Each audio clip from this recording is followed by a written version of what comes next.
তো বন্ধু বান্ধৱীসকল আপোনালোকে চাগে এইকেইদিন বাতৰি কাকত নাইবা নিউজ চেনেলত এটা নাম সঘনাই শুনি HMP ভাইৰাছ আচলতে কি হয় সেই বিষয়ে আজি ভিডিঅ'টিত আমি আলোচনা কৰিম।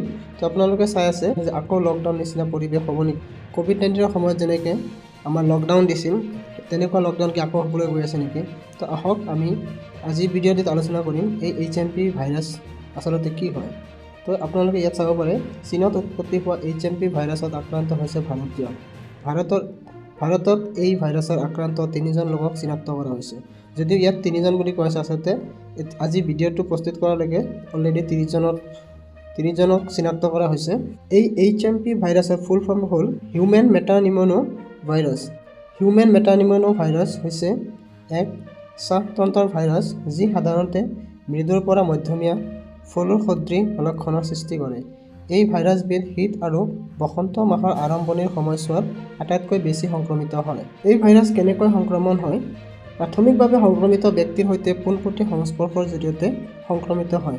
অৰ্থাৎ এই ভাইৰাছটো সদায় কি হয়, ডাইৰেক্ট কণ্টেক্ট হ'লে যোনজন মানুহৰ গাত এই ভাইৰাছবিধ আছে তেখেতৰ লগত যদি আপুনি ডাইৰেক্টলি কণ্টেক্ট হয় তেতিয়াহ'লে আপোনাৰ গাত এই ভাইৰাছবিধ আহিব পাৰে। এই ভাইৰাছবিধৰ লক্ষণ কি? ইয়াৰ লক্ষণসমূহ কি?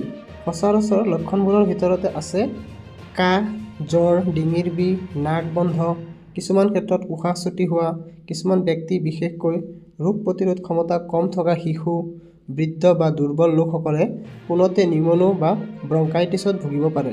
অৰ্থাৎ আপোনাৰ যদি কাহ, জ্বৰ, ডিঙিৰ বিষ, নাক বন্ধ আদি বেমাৰৰ লক্ষণ দেখা দিয়ে তেতিয়াহ'লে আপুনি সোনকালে ডক্টৰৰ লগত কথা পাতিব আৰু যোগাযোগ কৰিব। বেংগালুৰুত 2জন, গুজৰাটত 1জন HMP ভাইৰাছত আক্ৰান্ত লোক চিনাক্ত হৈছে। হয়, পোনপ্ৰথমতে ভাৰতবৰ্ষত বেংগালুৰুত 2জন আৰু আমাৰ গুজৰাটত 1জন HMPV ভাইৰাছৰ ব্যক্তি চিনাক্ত কৰা হৈছে।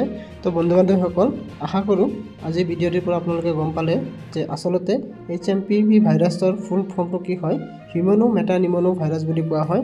তো আশা কৰিছোঁ ভিডিঅ'টো ভাল লাগিছে।